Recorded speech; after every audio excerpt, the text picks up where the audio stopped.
Welcome to the South Burlington School Board meeting. And I'll start with the item on comments from the public regarding items that are not on the agenda. Any comments? Okay, seeing none, I'll move on to an update on the current status of the Howard Center's permit to open a methadone clinic at 364 Dorset Street. So, board members, I do have in the audience here tonight Pietro Lynn, our attorney, and I'd like to ask Pietro, who's again with the firm of Lynn and Blackman, to give the board an update on kind of current status regarding the methadone clinic. So, Pietro, welcome. Thank you very much. David, as you know, on Friday of last week, the court issued a ruling on our motion for stay. For those of you who don't know, a motion for stay is a request of the court that the permit applicant not be permitted to conduct building pursuant to the permit until our appeal is decided. The court took that under consideration for some significant period of time and issued a very carefully worded, lengthy opinion in which it decided ultimately that it would not grant our motion for stay. The language of the decision suggests that while there certainly was an acknowledgement of the arguments that we raised, both on appeal and in the motion for stay, that ultimately the judge concluded that it was not likely that there would be some kind of irreparable harm during the pendency of the appeal. That means that now the board needs to consider and provide guidance to David on how best to proceed. There are a number of options that are available to you. Those options are as follows. Number one, we could request that the court reconsider its decision. That would mean that we would submit a pleading to the court arguing that there were new questions of fact or law that it did not properly consider in its decision. The second option would be to ask the Vermont Supreme Court to take up the issue and to issue a decision on whether there ought to be a stay during the pendency of our appeal of the permits.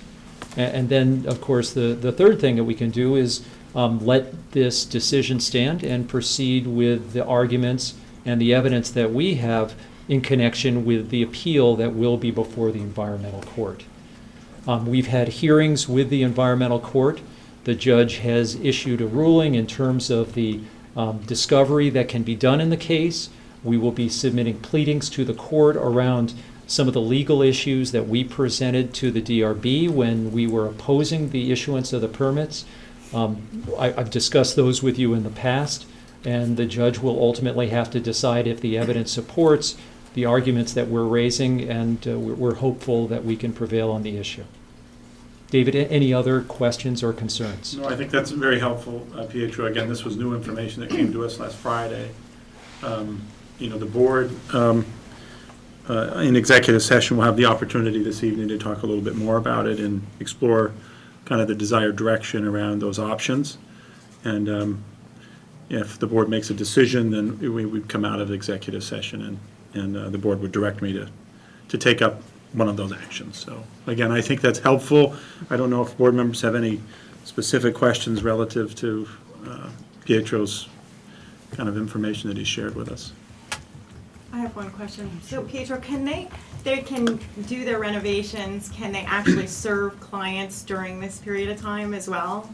In theory, since there's been no stay granted by the court, it is as if the permits are final and they can continue to do the work that they intend to perform, and they could even begin to serve clients if they're ready before the court issues a decision. Of course, the risk that the Howard Center is running by undertaking their work now is that ultimately if they lose, that's money that they've spent and renovations that they've made, which they'll never be able to recapture. Thank you. And I think for purposes of this audience, I think, David, just to clarify, we understand that the Howard Center has begun renovations on the interior improvements. That's correct, and that has been verified that they have started. I have no idea as far as what level of completion they are. I haven't asked that question. I just know that and it's been verified that they have in fact started the renovation. Pietro, I have a quick question. In more recent public documentation, the Howard Center has indicated that the current patient population that's being served at the existing clinic is about 450 patients, and that is up substantially from the numbers that were discussed when we were doing due diligence on the issue back in the fall timeframe last year. Right. We also understand the wait list has significantly increased, and the most recent public numbers I've seen are 720. So what was originally a patient population that would be served at the Dorset Street location that had of current clients and a wait list of clients that might have been around in the 700 to 800 is now over 1,200. Does that have any relevance to ongoing consideration? Well, and two responses to the question. It's a terrific question. The first response is that procedurally, now that we are in front of the environmental court, we will have a mechanism to gather that information in a way that we didn't when we were in front of the DRB. We will have discovery rights, which means we can send out written questions and requests for information so that we can verify all of the information that has come this way that is inconsistent with the prior application. That will be helpful, and I think this answers the second question, in making some of the arguments that we made below when we argued that the patient population is going to be larger than represented, that the more or the larger the patient population, the greater the danger there will be for our students at the middle school. And so as a consequence, yes, Elizabeth, I think ultimately that will be helpful to the arguments we raise, and we will be able to obtain that information under oath from the Howard Center. Thank you. Any other questions? Well, I had a more basic question, more for the board than for Pietro. And that is, I don't know if today is the right time to direct the administration to do what I'm going to talk about, or if we should bring it up take it up at the next meeting. But we did have David bring us information about how we're spending our money on the Howard Center. And I would like to take the next step and really have the administration look and determine if there are any other options for particular services that we are paying the Howard Center for, to see if, even if it's a secondary option, or to see if particular services are necessity. It's just continuing to really bother me that we have Howard Center in here, and it seems a little hypocritical of with not with respect to what we're doing, because they are providing the services, and we may have to keep them in here. But Howard Center seems somewhat hypocritical in the fact that on one hand they are providing services for our students, and on the other hand they are endangering our students, and that doesn't sit well. And I think we should take the next step of examining if there's something further we can do to find other sources for those services. And I don't know if that's something we can just have the administration do, or if we should put it on as a separate agenda item for a subsequent meeting. No, I mean, if that's something that the board is interested in, I mean, some of you may have little to no or complete understanding of the amount of services that the Howard Center provides.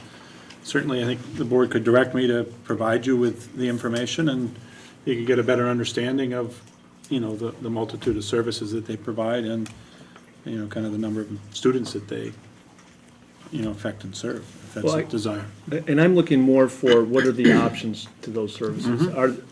Are they completely necessary? Are they services that we could do without? Are there any other providers of those services?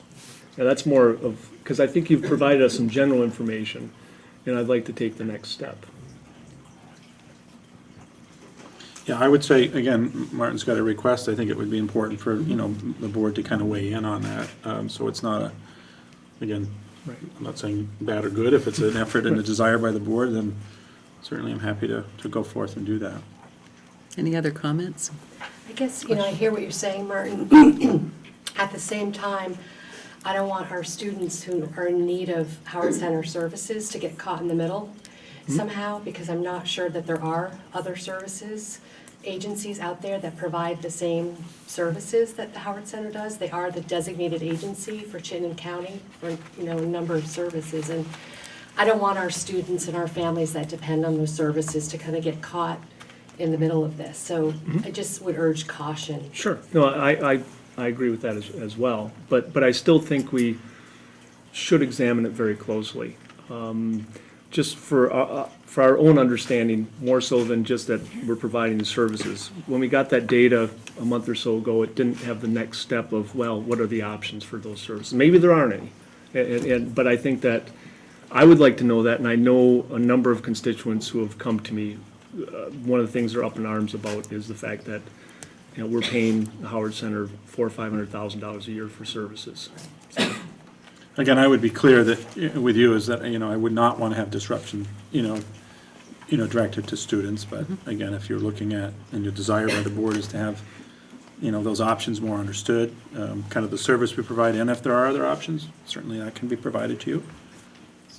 It's public information, it's provide services, so. And if we were looking at, first of all, I think there are very distinct and discrete service lines that the Howard Center offers, and I know many of those services provide great value to our students and their families within the school district. If we were looking at any other service provider, David, in terms of a normal RFP process, for instance, to identify secondary sources, whether it be a product or a service, what would be the normal mechanism to make sure we evaluate, that we have a backup plan, for instance?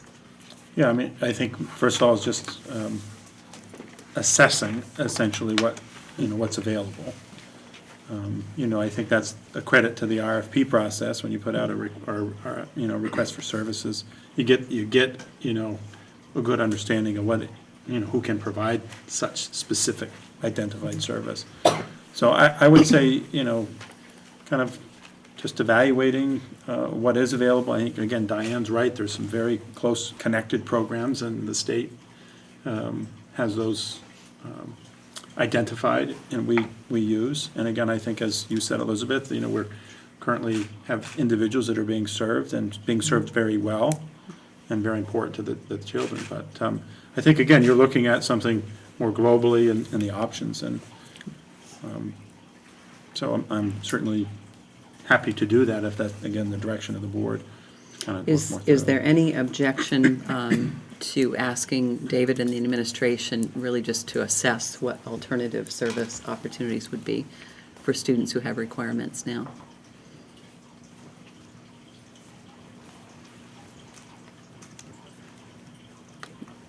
So we'll ask you to do that. Okay. Thank you. Thanks. Are you moving on to the next subject? Yes, do you have a question?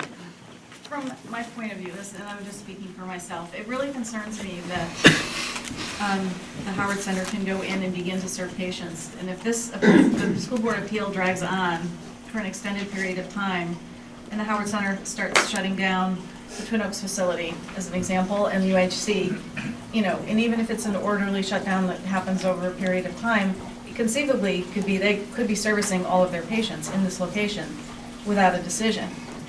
And if the decision is made in the school board's favor, the district's favor, then they have to get out. And where are they going to go? They've already, they vacated the spaces that they came from. So just, my own personal request to you when you discuss this in executive session tonight is to please consider one of the two options that try to get a stay on the construction. So I just feel like the horse is out of the barn once they start serving patients. Thank you. Thanks. Any other questions or comments on this topic?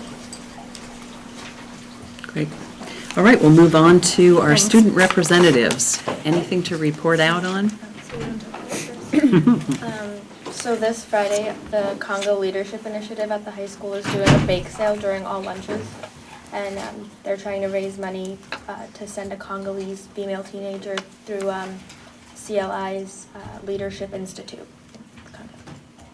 And tomorrow there's a twilight meet going on where before the track meet that starts at 4:30, so right after school at 3:30, there's a number of teachers that are doing the 100-meter dash or the 40-meter dash. And so during lunches, there's raffle tickets, and you bet on which teacher's going to win. And administrators. And administrators, yes.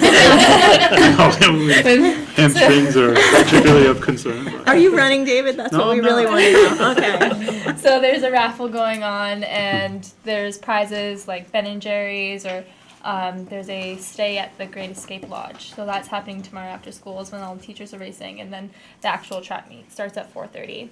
And then on Friday, all day at Soyo on Pine Street, if you've heard of it, every product that's sold, $1 goes to the South Burlington Rebel Roots Fund. So you have time to stop by Soyo and get a frozen yogurt, frozen yogurt, then $1 goes to the Rebel Roots. Great. Thank you for the update. All right, we'll move on to the superintendent's report. David? Yeah, I have some handouts coming around on the calendar for you folks. Again, these are identified in my report. And Stuart, do you mind just handing, I have some extras for staff. So this is, again, an area that's been talked about a fair amount. We, in the Chittenden County Superintendents Association, have had the opportunity to look, what I would say, more at some vision for the future. Some of this, the board heard during a previous discussion that I shared with you on kind of the future of education from a quality perspective that the superintendents are looking at. This specific calendar represents, and again, it's been called the Vision Calendar, or Calendar now 2.0, and really what it's trying to get at is the conceptual understanding that we understand that at the time of the end of a school year, students typically have a fair amount of time off, and we walk into what we'll call a regressive learning situation. And so it's trying to be mindful of a variety of things for students, for teachers as well, on professional development and in the delivery of that, as well as for families, continued families, to be able to have, kind of appropriate opportunities. Again, I want to be really clear. This is a draft. This is not in play. It is up for consideration. We do want feedback, and again, there's all kinds of links. I'll send the board and post it up on our website information where people can weigh in on it. Specifically for students, again, applied learning, the opportunity during these intersessions, which are identified in black, really identify what we call intersession. And the intersession times could be the opportunity to have students, the opportunity for professional development, or the opportunity to be off. This calendar represents 175 days, which is the requirement, no change in the law. We would have to add additional days for our contract for students, up to 180. We have to add 5, and then we have 9 additional days for professional development. We have to also add those. So you can see that the black days would have to be reduced, or the intersession days would be reduced to begin to make up some of those additional needed days. And that, of course, can vary across Vermont. The opportunity, again, for students to have what I'll say collaborative opportunities with area experts, and again, this is part of our business discussion, whether it's through internships or apprenticeship-type programs. There's a more evenly distributed process where it goes kind of 4 weeks and 7 weeks, but really trying to stick at some more logical teaching periods with time off.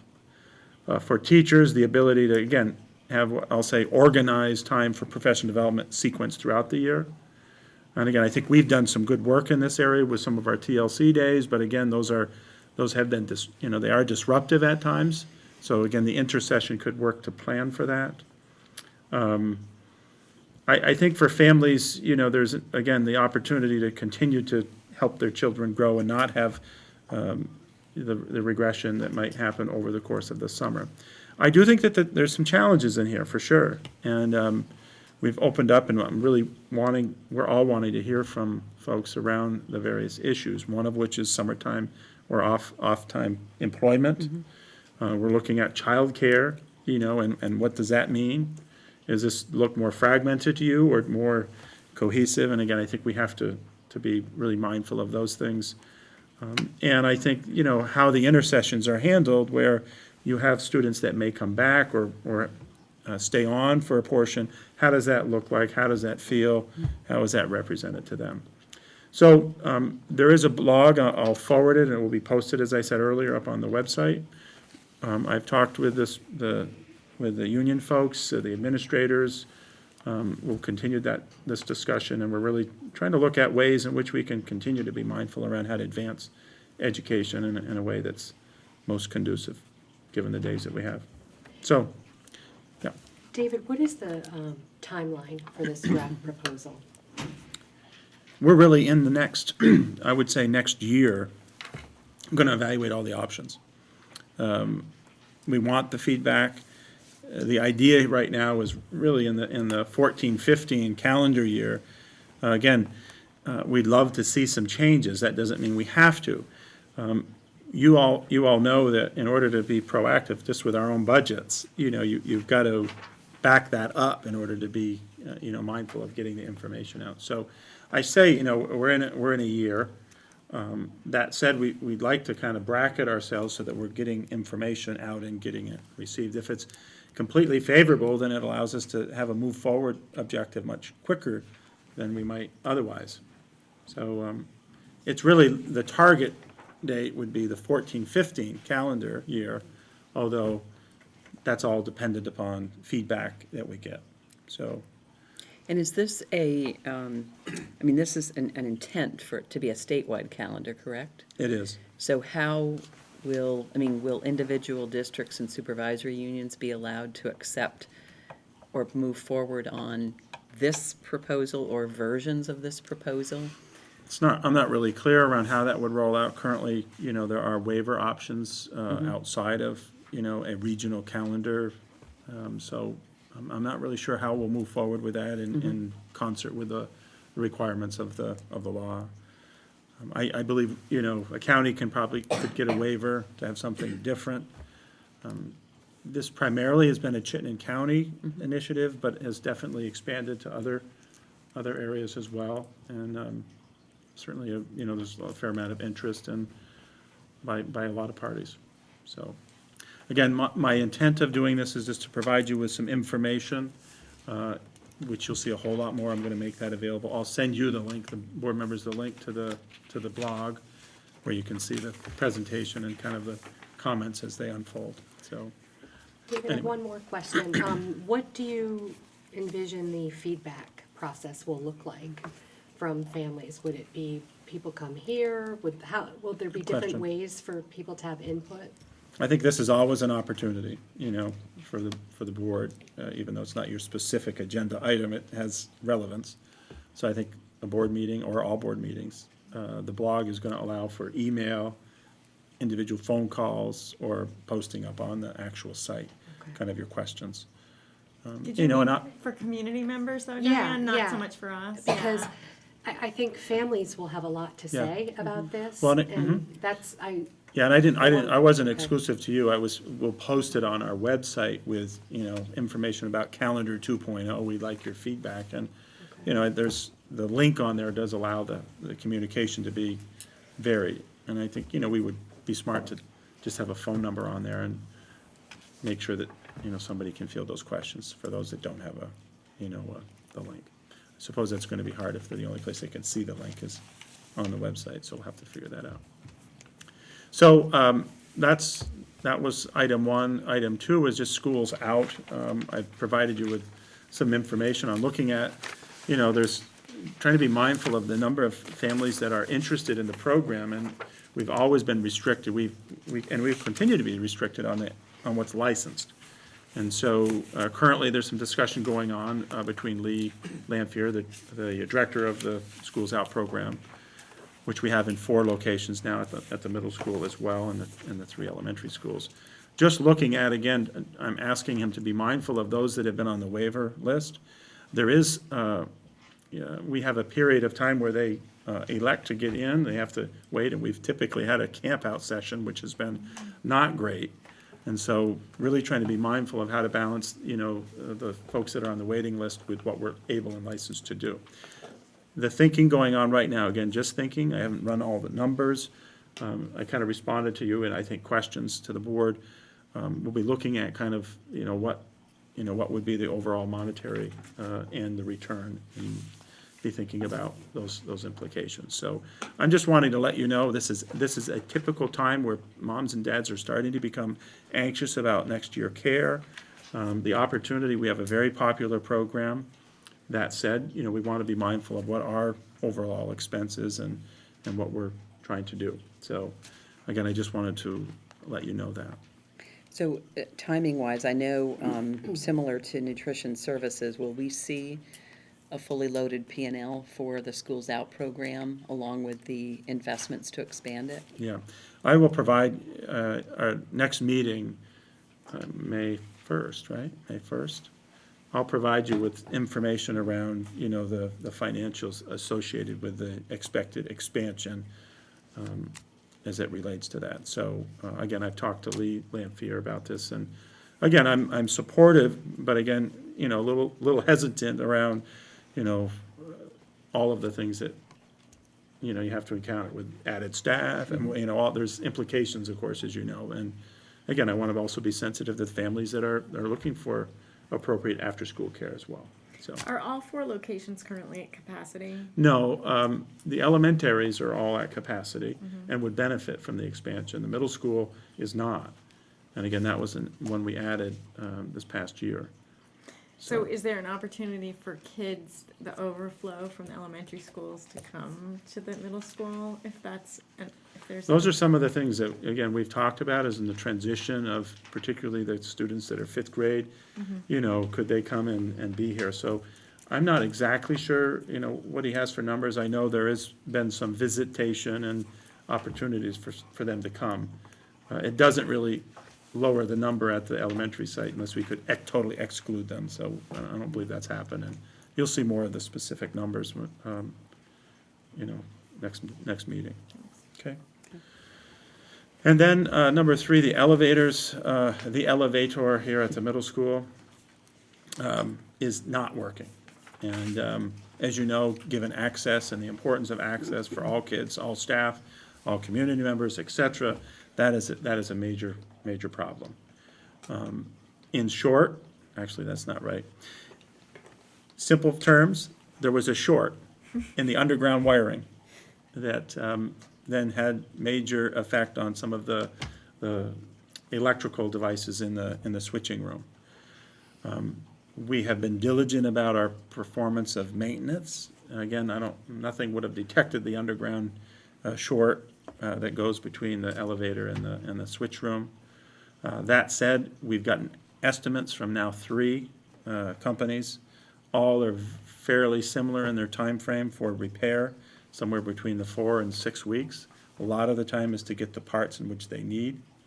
So we've been, again, Karsten has been extremely communicative with those that are immediately affected and all that could be affected. And so we've been very mindful. There'll be a letter that will go out to staff tomorrow and to parents, all parents in the school, as it has major implications on the service. I've asked John to kind of look at the budget. We are not totally sure what the cost will be. There may be a need to call an emergency meeting of the board, just, either by phone or in person, to approve an expense related to the elevator cost. Other than that, I'm disappointed, and this is really, when you look at the number of people that are affected, it's significant. And the individuals, the ability for them to have their own program continue in a similar way, it's been a lot. So classes have moved from the upstairs downstairs, and those modifications have happened. Karsten reports to me that the staff have been extremely, extremely cooperative. Rooms that require, some technology or labs and things of that nature, they're working through that. And currently planning essentially for the remainder of the year. We hope that, when the proposal comes, it will be better than that. But it's a major concern to us, and, we're sad that it's happened, but it is what it is. So are we eligible for any federal funding for that? It's upon us. I mean, the federal funding, again, this is part of a repair costs. There's no money out there for this. It's not an insurance issue. It's really, it's on us. You know, the equipment, this is original equipment as far as the elevators. We have 3 elevators in the district, 2 at the high school and 1 here. It's not atypical that they stay with the life of the building, but the internal mechanisms are the pieces that change. And thoroughly inspected, that's not something we do, that's not something the company does, it's the state elevator inspectors that have to inspect that, and that's been happening on a regular basis. Again, we had no way of knowing that this, short that goes between the elevator under and over, to the gym side where the switch room is. So, anyway, we've asked a lot of questions, we've had a good number of meetings. Keep looking for the shorter time frame solution, and it's not there yet, so we'll keep working on it. So, anyway. So at this point, have we been able to accommodate all students and staff that have that requirement? Yes, I think we've done the best we possibly can. To say we fully accommodated them without disruption would be wrong, because, anytime you're not going to the room, and again, this is for all students and all staff, and it's here and forward. I mean, you never know when somebody's going to come in and need to have, crutches and go to certain places. So we're really trying to be mindful for all. So that's really, that's been our approach. And so, again, I'll keep you posted. If, again, as I said, we may need an emergency meeting to act on some funding related to it. I don't know if any. Okay. Any other questions on that? I wanted, Elizabeth, just to add a couple other quick things that are not in mine, but just an update. I know that the Human Resource Director position is, I just wanted to give you a quick update on that, and also the Nutrition Service Director hiring. So both of those will be posted this Friday. Timelines will be provided. I'll be providing the board copies of the timeline and the committee assignments. I would like to just put out to you, and I'm not asking for a response from any one of you, but I would like board representation on each one of those groups. Mm-hmm. So if you can just tuck it away, you'll need to look at the agenda for the upcoming meetings, but I would like to have a board representative on each of those groups. We are really trying to be mindful of, having that full involvement. So. Anyway, we've outlined job description for both. We have, committee expectations and timelines. So David, do you want us to just email you? Yeah, you'll see tomorrow. You'll get actually, kind of the timeline and information, and you can see if that can work for you. We're trying to be reasonable about the time commitment, but nonetheless, everything is time. So, but again, I would very much like to just encourage that opportunity. Other than that, that is all I have. Thank you. Thank you. Any questions or comments on David's report? Kathy? I'm sorry, I ran over here. There's the Fine Arts Festival over there, and I didn't think you'd be talking about this till 7:30, so I apologize, but I wanted to talk about the calendar again for a minute. I don't know what you discussed or at what length. Can you tell me about what you got?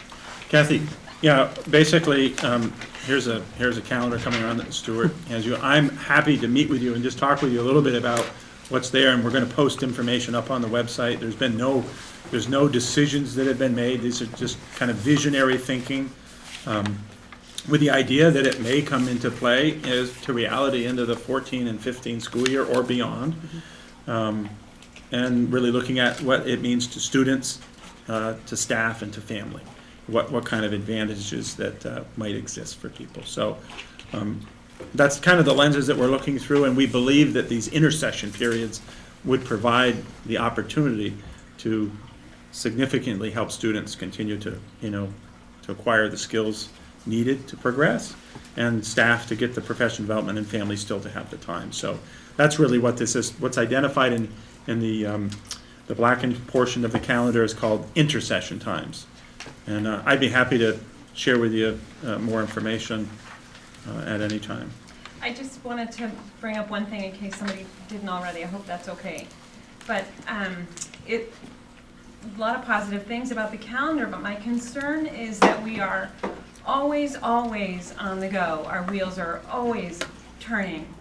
And if you shorten summer, then you're running into that area where you're not really ready to, you can't unwind long enough. And I think that's so important to the development of a person. Also, there's a lot of creativity that comes from boredom and downtime. And if you're always in go mode, we're gonna miss out on a lot of those opportunities. It won't be visible or noticed or something that you can calculate or that type of thing, but it will nevertheless be very real. And while you're thinking about that, I want you to consider that. That's It's all. helpful, and again, there'll be opportunities for comments to get weighed in, and there's gonna be a lot of opportunity to do that, and I appreciate the feedback. Thank you. Thanks. All right, we'll move on to agenda item number 6, executive limitations, policy monitoring on treatment of parents and guardians.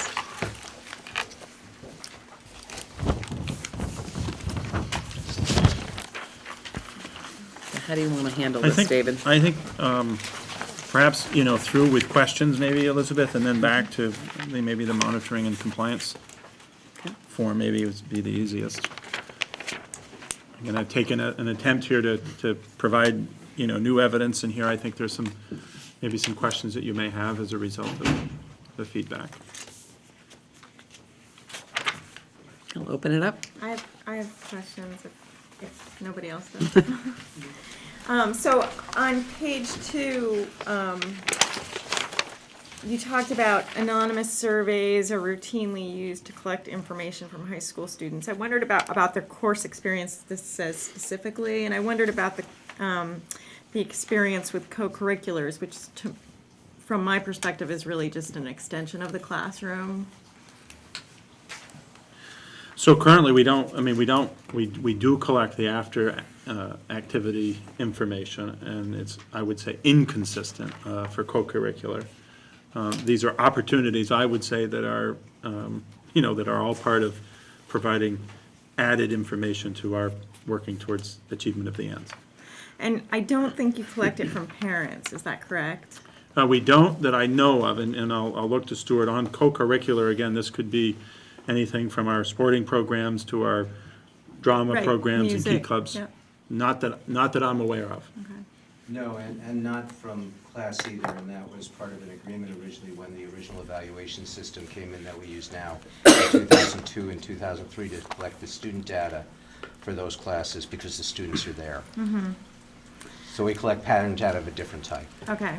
I guess I would just say that from what I hear from people in the community, it feels like there's a need for parents to have a voice in some of their children's experiences that are again, what I consider an extension of the classroom, whether it's on the baseball field or wherever it is. So I think that's a missing piece there.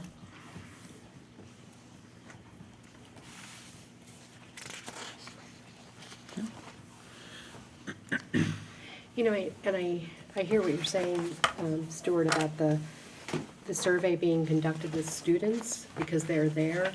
But I think it would be important too to get information from parents about communication, information. There are information you can gather from parents that's also important. And that's part of that survey, that we gave last year, and that we'll do next year as well, wanting not to do it, quote, every year. That's in detail policy too, because that addresses those kinds of questions, not questions of, did Mr. Jones do a good job leading the discussion on the American Revolution, which is more the question that a student would answer. They don't answer that exactly.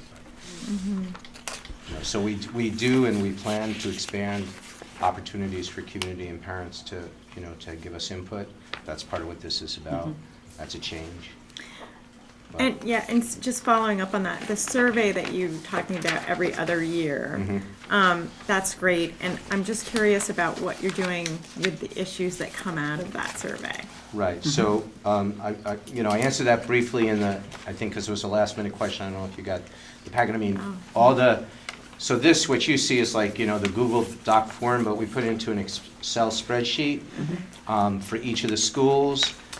That actually has pivot tables in it, so you can see the difference in the answers of people based on some of their identifiers, such as race, such as whether they get special ed services or not. So you can actually click and see what the answers are, for students who are in special ed, so we can look at the data much closely. And each of the principals in each of the buildings was given that data, as well as Joanne and I working on it at a district level to see what it tells us. So we're using it in that way. Okay. But I think the key component that Stuart can talk a little bit more about is that it walked into our discussion around our action plans at each of the schools. Right. Okay. So again, that's not the only component of the action plan, right? Because we have other components and data that we also use, but how are we performing? What in various areas, including other components of our ends that we're trying to really be monitoring. So. Action plans are a critical component, and this being information that's important to that. Again, do we have it all, and are we getting it all in the right places? That is a major question, and we really do want to hear from moms and dads, and I want people to hear that. We want to hear from moms and dads on how we're doing, how we could communicate better. This certainly is a forum for moms and dads and guardians to come in and share with us, or share with me directly, or their administrators directly. But I do recognize that that there's complications around the comfort level for moms and dads sometimes to come into a school. And so this is in part why we pushed up our website, where it's now not the suggestion box, but there's more of those opportunities where it can be done in a way that's much more discreet to allow us to move forward. And I really, really want to stress and understand better on how we can, serve. So I think your suggestions are good, and I'm certainly happy to continue to add to that. I have to also strike a balance between how much I survey, Right. and solicit feedback, and how much I work to do what I know is right. So there's a fine balance there. And I asked Stuart last year, we really needed to struggle with the surveys. We got towards right around now, and I'm a little nervous, but there's all kinds of things that start happening that are survey driven, and I get very worried about the culminating year being overwhelmed by surveys, whether it be parents or staff or students. So. Well, I think we had that discussion though last year about making sure there was some coordinated knowledge at least of what surveys were out there, because that did become an issue last year. Correct. But again, I'm still worried. Stuart's given, we've had that look, and, people can push up surveys that go out from, a PTO or, and so it's, I'm hopeful we're much more controlled, but. In the world of Google Forms and SurveyMonkey, it's much easier than it ever was. Anybody. It's good feedback. I had a quick question on detail policy 2. In evidence, it says an end survey for all parents. The attached survey, is this what was referred to as the end survey? One of the things I kind of look consistently for is, are we using opportunities to educate all of our stakeholders around the ends that have been adopted? And that wasn't really clear to me in this survey. If you look at the ends questions, there's focus on bullying and harassment, on safety, on. So we're not really getting out. Yeah, it wasn't really in that categorization of ends and then the sub-questions that support. Now we're talking about disposition for learning. Now we're talking about personal development. Yeah, this was our first piece, so, we did look, again, at skills and dispositions such as effective listening and conflict resolution and self-reflection, which are part of our ends. We also want to get other questions at the same time, even though they weren't necessarily specifically ends questions, because they're ones that that drive us. It actually has 2 nutritional services questions, because Wynn asked me to put them on the end of the survey, just because if you're giving a survey. So as we do this next year, obviously we'll review all the questions and see what did we miss, what kind of data didn't we get. But We're not, we're not by profession a survey organization, we learn as we go. I hear what you're saying, Elizabeth, though, but through the survey, can we use it to also educate? Yeah. Well, Through our partly that, ends, but right. also when I hear a comment that somebody wanted to throw 2 questions on, Right. in the world of surveys, that's never done. You have a very explicit goal when you send a survey out, and that would concern me if Yeah, we don't want to do that. partly and because I I've done it in the understand. past. Those It's are like, I the- just want to get that One additional more, one more, one information. more. Yeah. Yep. And then it becomes unactionable, Yeah, which is no. an issue. I totally agree, and like I said, we'll be working on it before we put this out next spring. I have more, but if yours might be before mine. No, go ahead, let's keep going. We're on detail policy 2. Let's maybe just say any other questions or comments there? All right, keep going.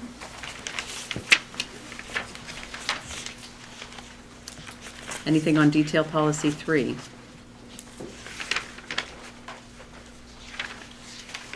Okay. Detail policy 4? Before David took care of the question I had, did you hand out a new one of these tonight, or? Yeah, I think this represents the new. So Martin's question specific was, there's some things that were on this report that were on the previous report under evidence. And so I believe we removed them. I would have to look at the one that we had before. I don't know that. I'm not sure what can you say that again? What was your problem? No, I'm just trying to, well, I'm just saying. no, that's fine. In the evidence, we have a list that we've seen in previous reports right. that are kind of old news. Correct. I mean, it's great that these things were done, but they were done, we've been informed about them. It's not Yeah. really relevant In terms to of what we're pending doing with monitoring right now. report. Right. So Stuff that was done since the last Okay. report is what I suggested. Right. So we'll make those changes in the future. We didn't strike them out. Again, Martin's questions again were, remove the ones that you did last time, don't report them again. Mhm. That's all. And so Right. this does have items that we did in the past, plus it has some added in yellow things that we've included. Okay. Do That's we changed. want to reconcile that for this report, or is your suggestion just moving forward, refresh this? I think it's fine. If this report's not coming back for us on other reasons, and maybe it is, Yeah. if it is, then yes. Then we would- But if not, it doesn't affect whether I think there's compliance or not. And it's already listed that there isn't compliance. Yeah, I think that's a really good way. I mean, from our last report, it would become extremely confusing if we don't remove some of the evidence. So, And I guess as far as the issue with the Tuttle elevator, that would seem to suggest that we're right now not in compliance. But Although, when he did this report, they were in compliance. well, that's true, but we can't So go to you're the fact acting on it now. that it's not in compliance as of today. I mean, by the next report, presumably this will all be taken care of, but I mean, how do we deal with that right now? I guess it'd be a bigger issue if you already weren't saying there's a policy violation.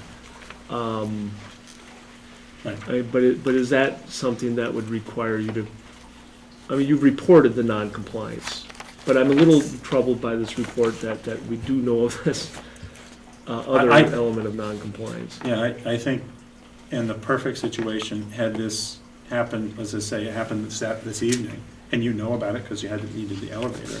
I mean, I think we want to, at point in time of adoption, we want it to reflect actual situation. I have a policy violation, I don't have access, I have a limited access issue, so I think it's a policy violation. Okay. Anything on detail policy 5? Yes, sorry.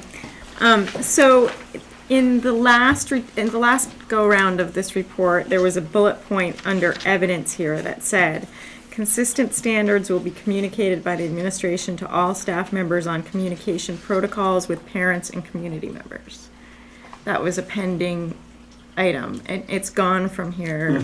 Are we to assume that that's been done? Well, we've done it, again, I don't know specifically, I can't recall removing it, so I didn't take it off. I remember the discussion that we had around this. It was around timely response to parent emails and communications with teachers, which was specifically in this building, I think, a big problem, or becoming a big problem that we heard about on a regular basis. And so it's not something that, from what I'm hearing, has been resolved, which is why I'm questioning that it's off. Was it in the evidence box? It was in the evidence. All right.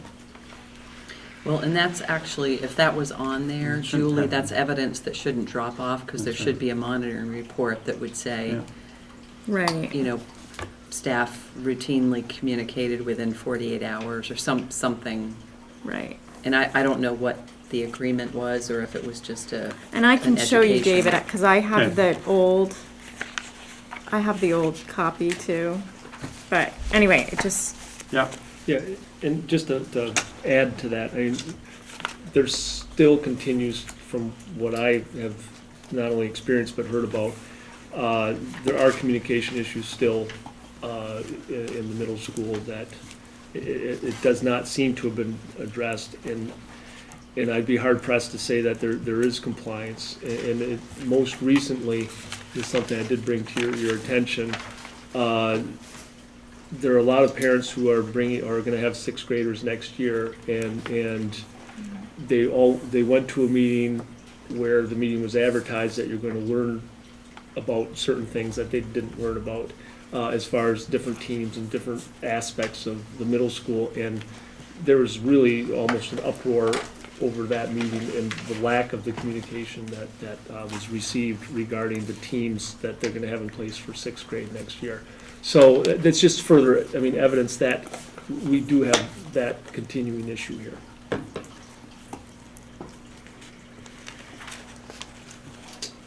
so does this one fit under 5, you think? I'm just, Well, is I it don't- does fit under 5? I'm not denying that, so, but I'm I just think wondering. when I read detail policy 5, Clear understanding. what we talked about was that there should be some kind of expectation from the district that was made very clear to parents. You know, if I get an email, if a teacher gets an email from a parent, they will respond within 24 hours or whatever. And that, number one, to my knowledge, has never been written anywhere in the past year. And secondly, it's not being put in force, and so it's a real frustration for parents. And it's something I really think we need to address. Yeah. I think, again, I think it fits, I just want to ask that, that's all.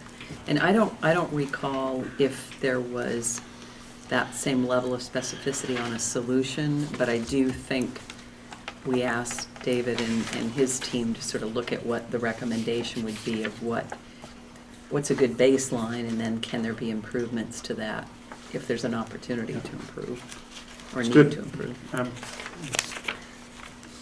Okay. Anything else on detail policy 5? Detail policy 6?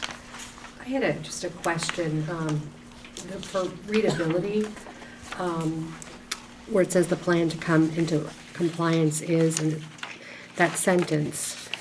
Are you on 5? Or- I'm actually in the end of detail policy 6. Okay. It says, my desire and reasoning to change, and then a parentheses, 2.1. And I'm not understanding what that sentence means. I can go over that if you want. Could you? Sure. So in this one, again, detail policy 6 is limiting the use of the live security video system to crisis situations only. And so I point back to, under the plan to come in compliance, I want to discuss with the board my desire and reasoning to change that 2.1, number 6, specifically to include that they stay on. So again, I report a violation because I've not turned them off. So I want to discuss with you the opportunity to evaluate that. But let me just confirm as well, the language that is in detail policy number 6 that's highlighted, or by district or building administrators to ensure student, staff, or community safety, that is language that we've already gone through the process to put in there, is that correct?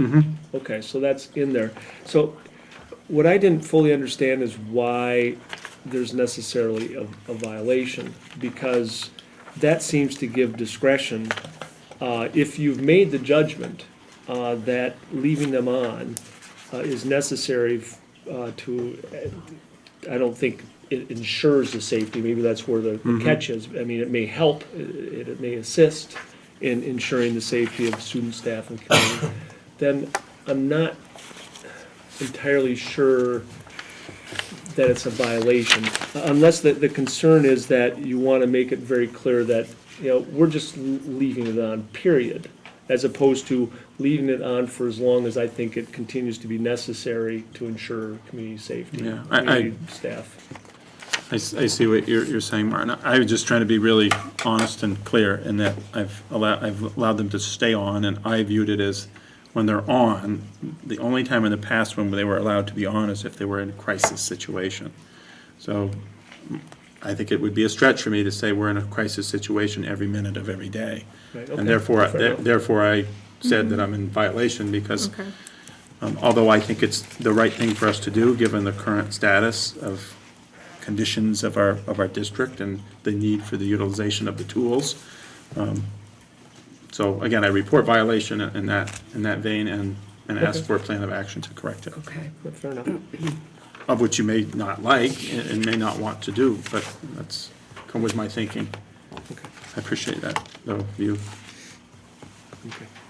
I'm trying to recall, David, when we got updates in terms of enhanced security measures that were being taken, I don't recall that the decision to leave the cameras on was mentioned in that. Was that? It wasn't like to leave on, but it was that they were on. They were I've allowed them to be turned on. I didn't say indefinitely to you, I don't believe, so, again, this is also my reasoning for calling them out to you.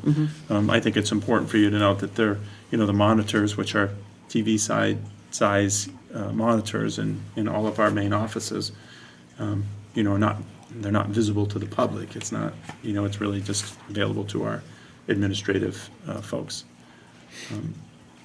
So in terms of, why don't we take, Kathy, do you have a question? Just wanted to ask, now that you have the beep-in doorways, which, seems a logical step, as I said, even years ago for that one, but now that you have that, how does leaving the monitors on make us any safer? I still don't understand how that keeps us safer in lieu of sort of overstepping privacy boundaries. And I again, it's the slippery slope, and I think that we could always find a reason to look over somebody's shoulder. We can always justify that. But are we not going to run marathons anymore? You know what I mean? There's a danger everywhere. And when does it stop? And when do we say, okay, we're not free anymore? It's kind of getting there.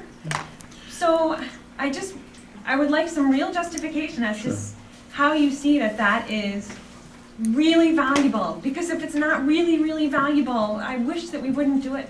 It's not fair to the kids. So let me, my opinion, again, not the board's, but my rationale for keeping the law on is the following. I think they are available tools to us.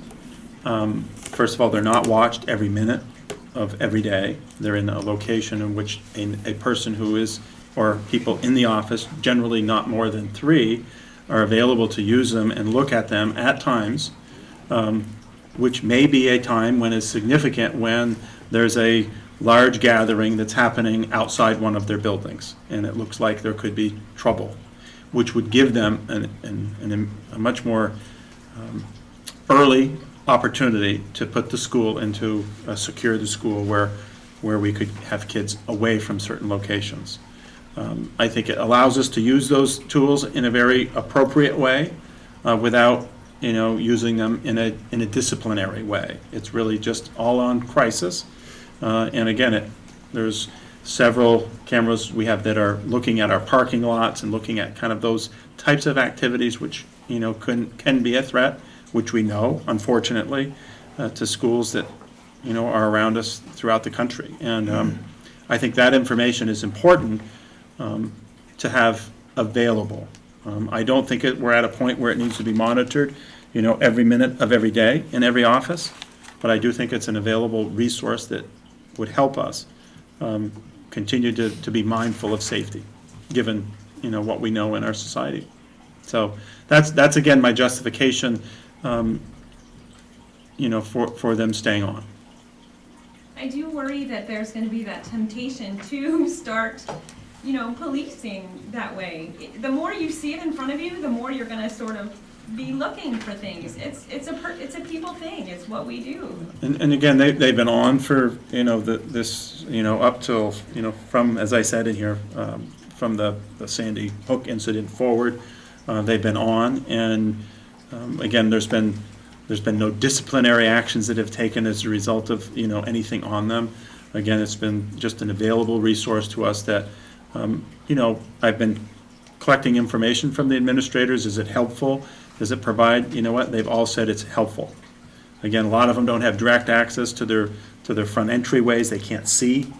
Their office people can't look out there as much. And again, those are probably the most specific areas of concern that I have. Parking lot and front entryways, doors that are, around the property, I think are really important for us to be able to just be aware of. These are points of entrance that could have some significant impact to us. So it is what it is. And again, that's my rationale. That was, again, I put it as a policy violation, and I put it on there as I want to bring it back to talk about this, and ask the board, grant me the opportunity to keep them on. So it sounds like the next step, David, from your perspective, is prior to July 1st, that you'll be coming back Correct. with some data, some specific recommendations, whatever benchmarks you want to use to That's right. support that recommendation. Mm-hmm. Any other questions or comments? Okay. Anything on detail policy 7? I have something on 7 under evidence, where it says there's a clear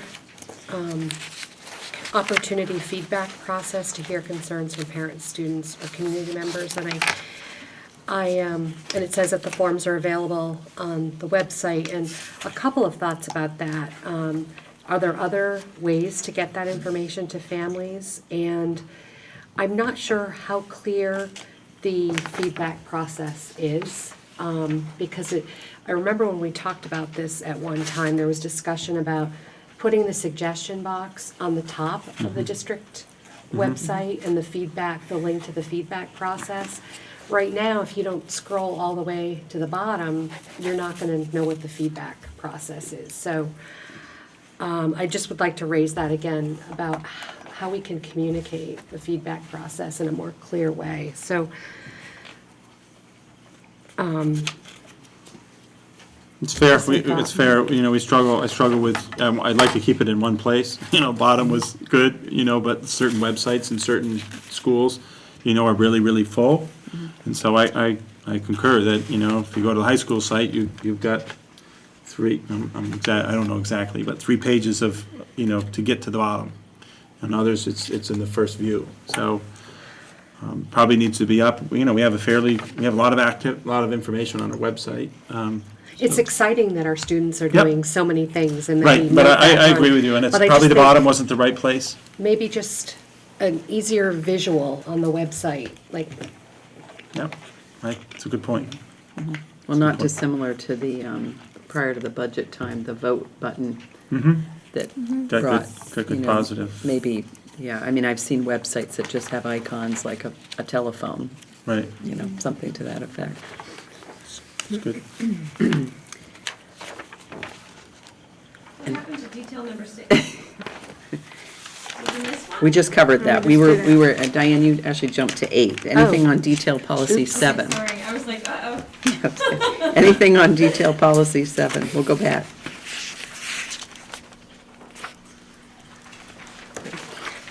Anything from the public on detail policy 7? How long are the tapes or whatever they are kept? The tapes are 72 hours, so they record and delete digitally 72 hours. So all of our recordings on all of our locations are all on a DVR, and they get stored and erased on the 72-hour mark. So the request to review them has to happen within that 72-hour window where it's moved? Correct, right now. And there was some logical discussions, well, there was discussions around how far, and it also had to do with storage and et cetera, so. Are the tapes after 72 hours kind of rewritten over, or are they destroyed? Yeah, so they're not tapes, they're actual hard drive mechanisms. You get too detailed on me, I'm gonna have trouble, but I know that they're not, we used to have tape backup, and now it's all digitized and available. And we do have the opportunity, when the process is followed, requested through the chief and the chief of police, myself, we can make those available on a CD to the authorities for viewing. But again, it has to be a request within 72 Absolutely. hours. Yep. Yep. Anything else on policy 7? Any other comments on detail policy 8? Thanks, Diane. Overall policy, comments or questions? Yeah, I have a question about the evidence on the overall policy. It says, since there is not a systematic process to collect complaints for students and parents, there's only anecdotal data on respectful treatment. Should there be a process to collect those complaints? I guess that's my question.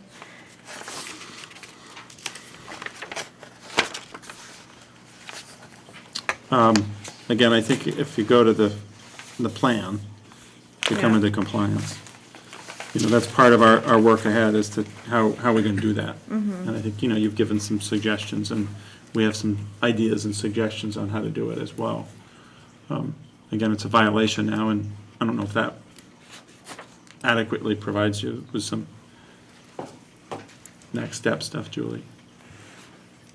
I guess when I look at this and I think about some of the recurring complaints that we get, it seems like we should have a more immediate way of tracking some of these things so that when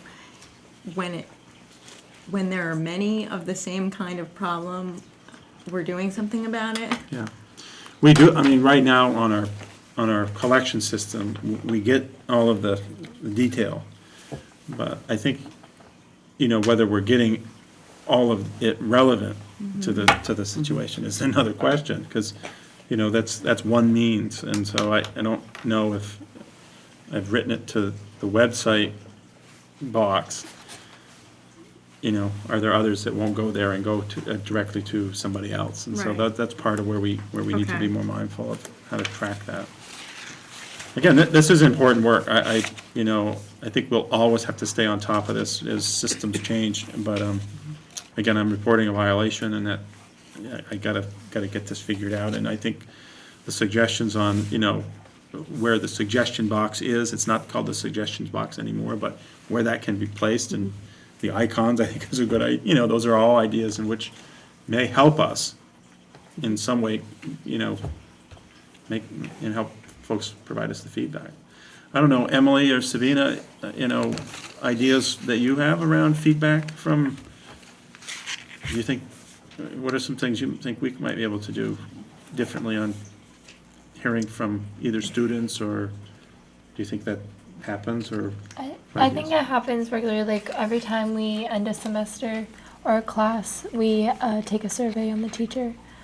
And I think that we provide feedback pretty easily. I'm not sure about from parents' perspective how it goes, but I think we do it well. So I know, David, you wanted to act on this one, but given the changes to update detail policy 4, should we Bring it back? bring this back? Yep. We'll make the changes and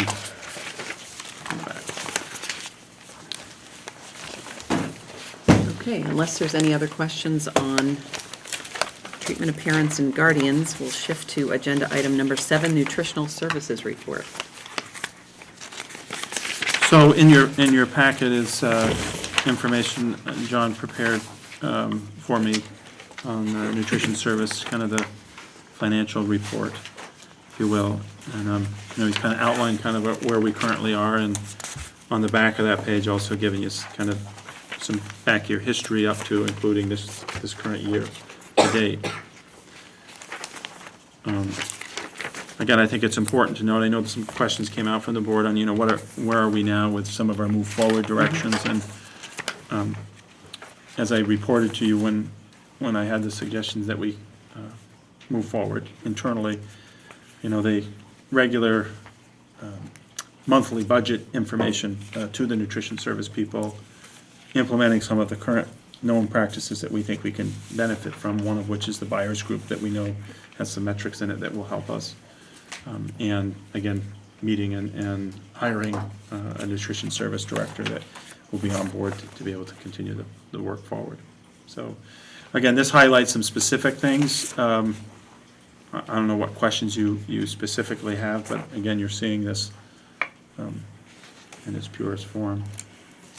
So will this be the report that we start seeing on a monthly basis, David? I haven't really discussed this with John. This, I don't think, would be the one. This kind of gives the larger, bigger picture. I think we would provide. And John, we haven't really talked. I don't mean to put you on the spot. You have ideas around what we might have in that? Yes, And no, Sue, this and you- isn't what you would see. We're trying to build this from the ground up, involving the business office much more directly. So Sue Spear, our accountant, would be doing work, and actually next fall have a presence in nutritional services depending on the need, but to oversee some practices. And so this is a first step, and this is kind of data that's comparable in our system because we have 7 years of data on ADS now. So at a given point in time, this shows where we are. Doesn't show projections, doesn't show that we've collected money that we haven't provided the meals for yet. Plenty of things that will come next time. So we'd have a projection to year end, and we would do that not at the beginning of the year, but 6 months in and forward. So we're looking at the chart of accounts too, to be able to separate wages, overtime, some of the things, sick time, have some more relevant data. And analyzing the bills that come from Reinhardt, for instance, they're separated by category, produce, meat, that kind of thing. But our ledger doesn't do that. On the other hand, Christine Lapointe and Irene do a lot of manual work in nutritional services to get reports, but we don't communicate electronically together. So that's the goal, to get that smoother. So this won't be the report, but we thought it had some relevant information from past periods. And I think, we certainly want to keep the overall perspective and the move forward information. But, from my perspective, and, my desire, as I said to you, is that I want the nutrition service folks to get on a regular basis kind of the status to date and the move forward direction for where are they on target given our target sets. And so, I think we have not done that in the past, and that's unfortunate when should have been done. And from my perspective, we should have had kind of the ongoing kind of where do we stand now, almost by week, when we're in these situations. So that's the desire, and again, I'm, as John alluded, Sue Spear and the business office or the accountant will play a major role in this work going forward. So. Well, John, one thing I noticed on here, and correct me if I'm wrong, but I refer to these as cost centers, but I think it's the chart of accounts. Right. These would comprise 100% of the accounts that would be tracked on a monthly basis, correct? Essentially, a couple of these are miscellaneous. Okay. 3 or 4, that kind of thing. But Yeah, it might be yes. catch-up, or, because I think as we talked about monitoring kind of directional improvement, I assume that you'll build a full year P&L by the monthly That's right. chart of accounts. So I guess I'm suggesting this actually is a great way to look at it, and we'll get a heads up. I mean, if you just take the year and divide it by 12, you kind of know Get the big what your picture by forecast is going to targets. look like, so you'll know if your variance is positive or negative. That's right. Can you just help me understand what your role, the business office role, has been up to date? Was it limited to the professional audit that we have? No, we reconcile the bank statements. Okay. We reconcile the deposits. The payments through My Lunch Money get reconciled by our office. We take the information that's given to us about meals, and Sue does a quick reconciliation to see if it makes sense. Okay. But we haven't had someone actually in the shop, Right, checking it a out. visible presence. And that, I've talked with Christine at length about that, and I think it would be helpful for that. That's good, I think that's a good thing. I think there were a couple of board questions too about, this isn't really to you, John, but just David, there were a number of tactical items that seemed to either be by school or by cafeteria or by whatever the specific element of the program might have been, that seemed that they could have been implemented fairly quickly and had the potential to generate some positive results. Participation. Yeah, I don't have all of those Yep. in front of me, but I think that's really where the question came from, is it wasn't just participating in the purchasing group and hiring the nutritional services director, it was implementing some of these tactical programs. Is that ongoing? Yes, and, actually, Irene's here, and, I think these ideas that have come up, I think there's individuals like Irene who've implemented kind of, and I'll put you on the spot a little bit, but, instead of the deli, line where when individuals buy a sandwich, we weren't getting reimbursable meals. So, again, that was kind of a change that we've implemented now. So students still can get the sandwich, but they get a reimbursable meal, and we get the reimbursable meal for that. So that's in part in play, and Irene actually, I talked to she and Irene and John and we met, and that's been a really, really significant kind of uptick in revenue for us. And so those are some of the things. There are other pieces that were identified as well. I'm going to just say the soft serve, I think it's soft serve machine or frozen yogurt machine. Those had different implications in there. Those were lease issues, and so I don't want to allude, to think that all of them we're just going to quickly go and do. Those are some things that I want to be more mindful of. So I can't recall all of the kind of the move forward list. Are there others that, Irene, that you can think of that were suggestions that came out? Have done. Students can no longer at the high school buy a non-reimbursable breakfast, which has increased their breakfast by 100 to 120 breakfasts a day. That's a result of about 50 cents per meal, so 60 cents per day, or $60 per day, which is a lot. Also, at the high school specifically, we're opening CAF 3 back up, which had been closed in the past, and we're adding a pasta bar line due to student requests for pasta every day, hoping to increase that participation. And I'm trying to think of the other schools. They've been adding some breakfast options at the elementary schools to try to improve. Our hands are a little bit tied with staffing right now, because we all have memorandum of understandings, but we're trying to cut hours as well. We're taking a real close look at. The breakfast piece at the elementary is that, eventually getting to the breakfast in the bag kind of thing, and making it much more staff easy, but also being mindful of class time. So those are also some suggestions that are out there. So. But there's some other things that we're working on that are going to take a little bit more time. Thank you, Irene. Any other questions on the nutrition services report? All right. We'll move to setting the agenda for May 1st and May 20th. Start with May 1st. So 2-1 will remain on there, which we just talked about. So that's good to be on there.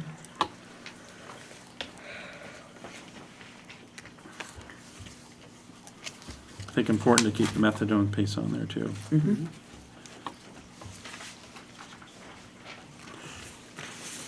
like it all has to stay. I don't think it's unreasonable. I think, 2-1, if the corrections are there, should be fairly, straightforward. And I did bring a draft of the board self-evaluation changes, which I can hand out tonight, but if we want to add it for that's discussion good. for that meeting. It'd be brief.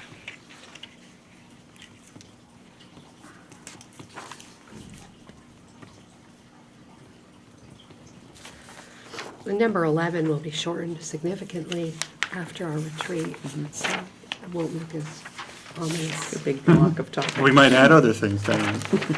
Can't.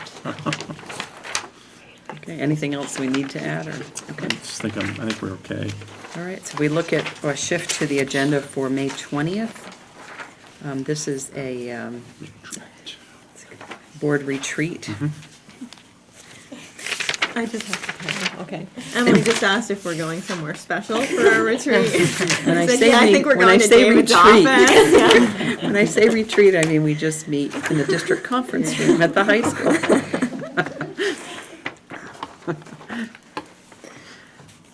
And I think we shifted everything off the, well, as much as we could off the future agenda items. Yep. Okay. I think that was the list, and if there's other things that board members wanted to add to that. I don't know, we're kind of ordering some of these up now, and I have some, work to do on some of these pieces. A pretty hefty list. Yeah. Okay, all right, I think we're set on those two agendas. We'll shift to the agenda item 10, the minutes of the April 3rd meeting. Has everyone had a chance to look at those? Yeah, I just had one comment, where it says I think this occurred between set agenda and future agenda items. I think we actually made the decision to schedule our retreat, so I think that should just be noted in there. Before future agenda items, that the board made a decision to schedule their retreat. You see that, Meg? Okay. Okay. Any other changes? So with that modification, David, those minutes will be accepted. Thank you. And we'll move to the consent agenda. We've got a couple leaves of absence and a bid on the central school roof. Do we need to shift? Is 13 on accounts on a consent agenda item? No, it needs to be an action item, as An it action, okay. has that 50,000. Okay, so we have, threshold. on the consent agenda, we have 2 leaves of absence and a bid on the central school roof. I just had one question that hadn't dawned on me until looking at this again. This is the bid, and I noticed that R&H Roofing, which has a higher total bid, $67,289, it has a lower per square foot bid, $5 versus $5.73. Is that a typo somewhere in there, or No, do they right. think there's a bigger roof? Or Yeah, or do we only get half of the roof done by the one guy? No, we had a provision in there, if there was wet insulation found when they Open it up. cleaned the roof, Okay. stripped it, that it would be, they would bid on that much of it, so, and to replace that insulation. So that's kind of an add-on, and it's a little bit cheaper, but their base cost is $20,000 higher, so, it's just, we did the math, you'd have to redo the whole roof, and the number 2 bidder wouldn't be lower than the first bidder, so the number 3 is out. It's a good catch. I yeah. did the same thing and asked the question, You so did. I was All right, fair enough. on that one. Thank you. Yeah. Yep. Okay, I don't know if we were, I'd like to propose, actually, we take the Pam Paget request for leave off the consent agenda at this point. If I could. Are there any other questions on the leave of absence from Orchard or the roofing bid? Do I have a motion to approve those two? So moved. Second. All in favor? Aye. Those Thank two you. pass. We'll take up the leave of absence for special educator at the middle school. I had some questions, David, on generally kind of the criteria for leave and the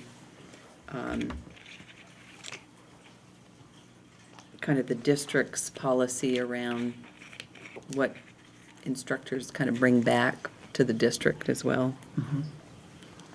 Yeah, I think it's, it's a really fair question. We don't get an exorbitant amount of leaves. Most of our people are here.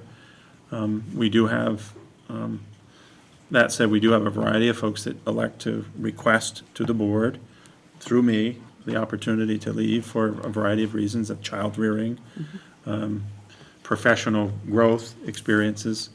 As you know, in our contract, we do have a sabbatical component where that becomes a paid component.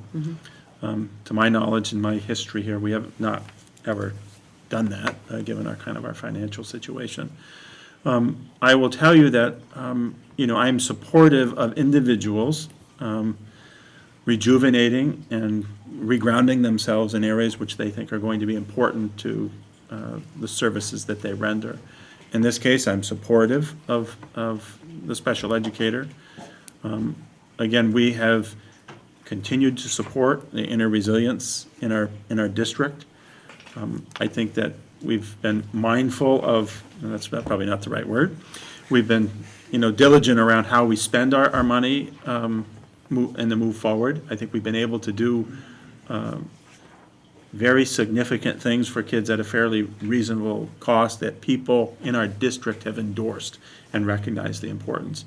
Pam is a special educator. She feels very much of a need. She's very much aligned herself with the work that special educators do and mindfulness type of practices for the students she serves.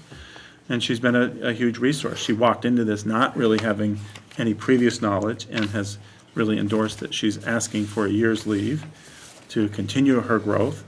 I think to Elizabeth's point, what does that do on the return back? What does the district owe? Does that mean we take her out of the class? Do we put her into the training arena? The answer to that is no. She becomes an asset to the school and the district to be able to tell the story, but more importantly, deliver the services to the students. So through that lens, we don't have a policy that specifically says what you can and what you can't take leave for. I've not gone through that. I've not really thought through that either, to be honest with you. It's been really on a case-by-case basis on, what I think is appropriate and reasonable on advancing our knowledge of how we educate students. So I kind of put this in that bucket. David, she's had experience as a participant and as a teacher or a trainer of trainers. And I just wondered because this isn't a field that I'm really familiar with, can you tell me what additional this would offer since these roles, I just need to understand a little bit better. I mean, I don't know exactly, the experiences that she's going to entail. I think she's going into a specific area in the country that has, some pretty significant needs and is able to really see the work at play and the benefit that it would serve, and hopes that it would allow her to grow, more, and to be able to, affirm that work and really continue to move forward. So, again, I think special educators, as you know, and all teachers, there's a multitude of tools that you have, and you come from certain areas of expertise, either in your education and the experiences you have, and coursework or life experiences. And I think this is one of the areas that we're really fortunate that we have teachers that have had, been business workers and are in the system, and we've had social workers and et cetera. So I think it's really, again, a benefit, to the district to have this type of experience. Again, I would think very differently if we were going to be paying somebody, for the year. And Can so I again, just think ask a hypothetical question? If everyone, if all the teachers involved in mindfulness training decide to take a year, what would that do to our system? And how would we determine who could and who couldn't? Yeah, I think if that was the case, then there'd have to be a system. It's very similar to a system on how we do, courses, and workshops and things of that nature. And, Meg and Stuart manage a lot of that currently, and we'd have to develop a system where we'd say, you know what, I can only have, one person, pursuing that. Again, this has not been the case to date. If it does get to what I would say a problem level of numbers, and I'd have to look at that. Again, I always have to weigh, our work is to educate and have kids, our teachers in front of children. That said, I also want to continue to embody some level of rejuvenation and skill growth. So again, I see that this is in that area. I'm very sensitive to the concern that, that this rises and someone goes off and wants to explore things like that. But that would be my approach. We'd have to develop a system that would say, can only have so many folks out. Well, I don't know how my colleagues feel, but I personally would like to get more information on this opportunity that the individual is asking to be considered for a leave on. I did not get a good sense of what it entailed, other than working with at-risk youth in Mexico. If I look at the expected results, I also felt like those were not necessarily consistent with, nor necessarily should they be, and I guess I'd like some clarification on that with our ends policies. But I know that would be personally what I'd be looking for, and I guess I'd ask the rest of my colleagues to weigh in on this particular request for leave. If I may. Obviously, a request for leave is totally up to the board, but there are two people on the leave right now at the high school, one to write a screenplay, another one to work on their book. I mean, I think really the question is the question of leave. In this case, the person has some things that they want to do, and they may or may not bring those back to the district any more than anybody who goes to teach for Vietnam for a year and actually didn't come back, after their leave. It's the question of leave, I really think, is really the question. We've not really looked at the actual, or the board has in my history, we looked at those reasons, except in the more general sense of the piece. So I just felt I needed to say that because I think that's important.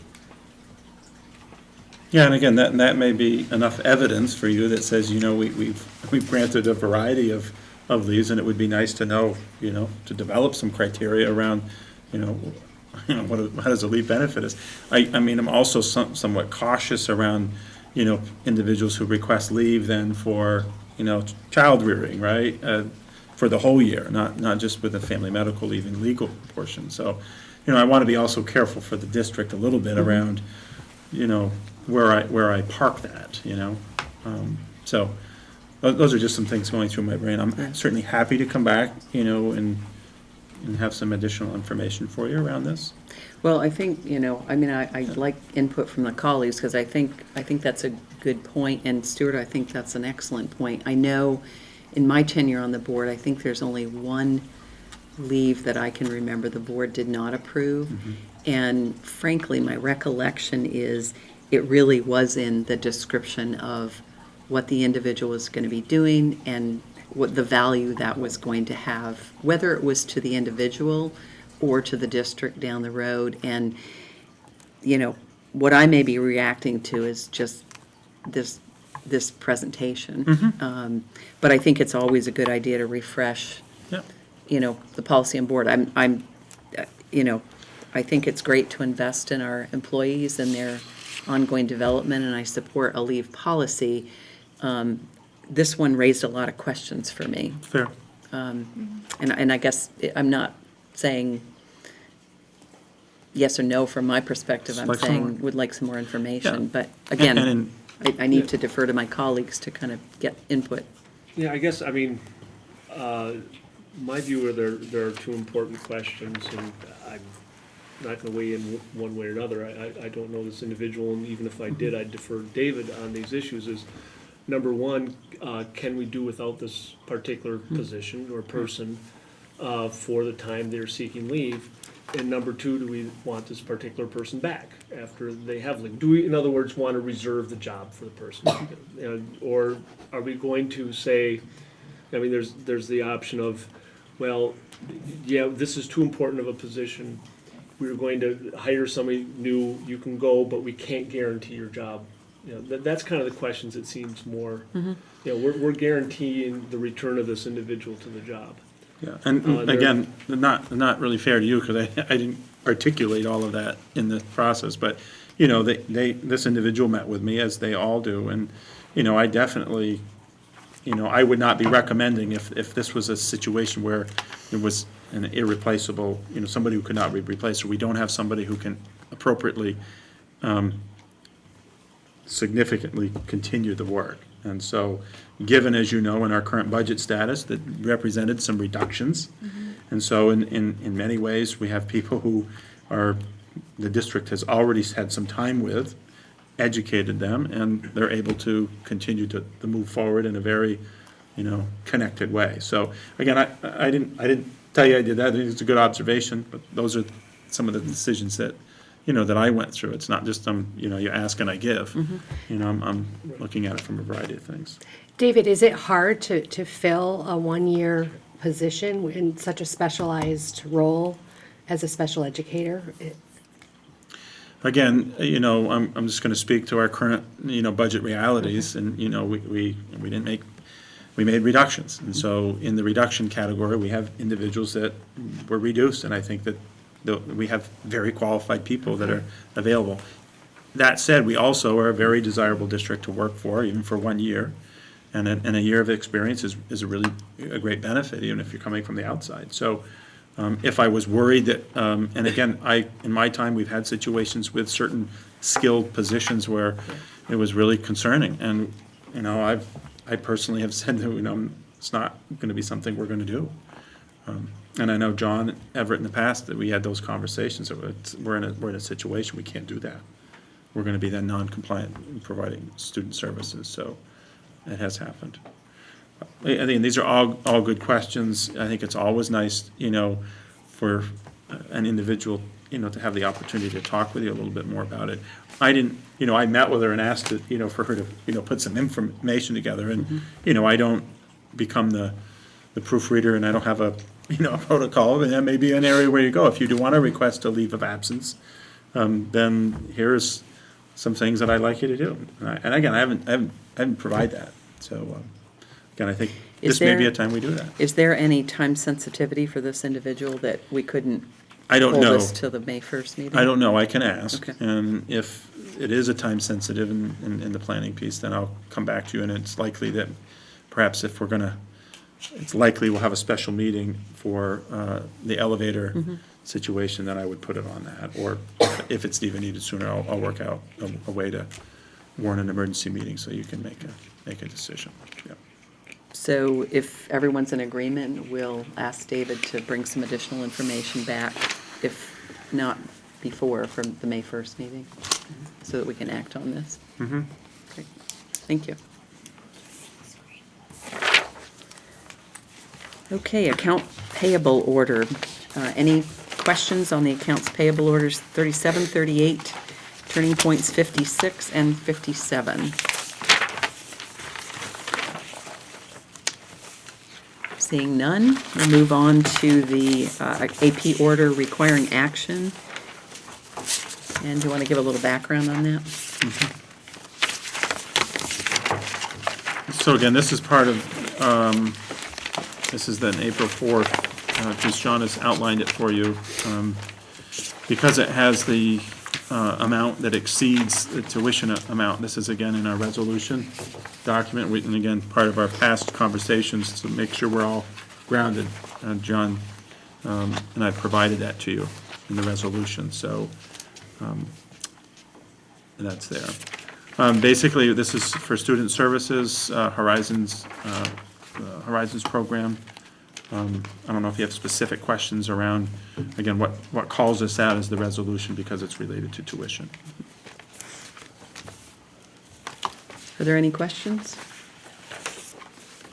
Okay, do I have a motion to approve the expenditure of $50,000, $888.53 to the Burlington School District for Horizons tuition? So moved. Second. A second? Second. All right, all in favor? Aye. Thank you. It passes. Announcements, David? So I've given you some by your side some announcements, and again, many of you participated in a variety of really positive things over the last couple of weeks. Emily being recognized, and we're so happy to have you at that table and proud of you.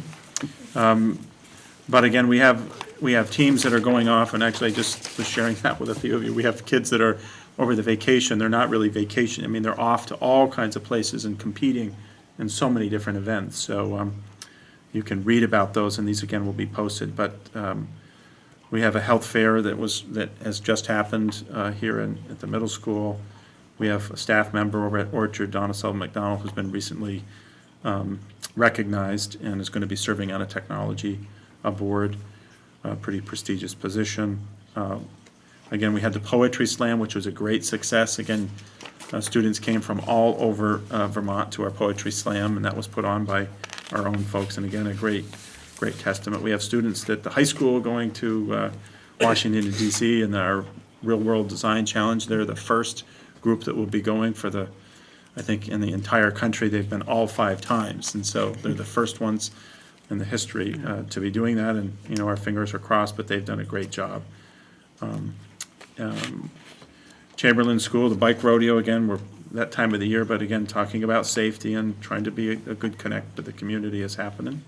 The science fair, again, is attached, and some of the information on that, and again, another recognition by another teacher, John Painter, being recognized. So I'm missing all kinds of things. As you know, tonight was a tough night for the board because there was a series of events that were going on in different parts of our district, and we had the science fair, and we Central School. So there's just a whole bunch of things going on, and I really encourage people to visit the websites, the schools, and get a chance to see that.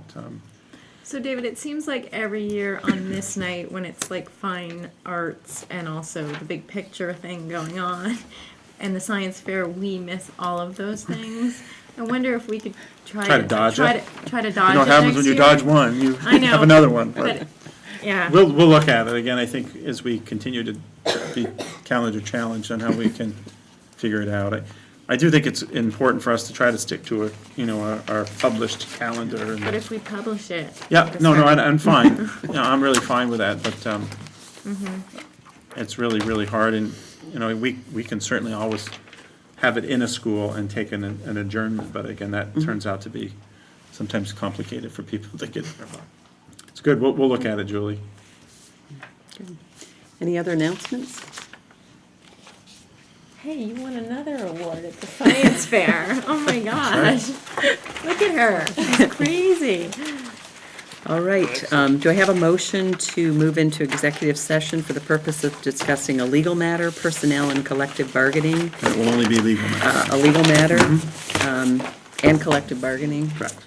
Where premature general public knowledge would clearly place the board at a substantial disadvantage. So moved. Do you have a second? All in favor? Aye. Thank you all for coming.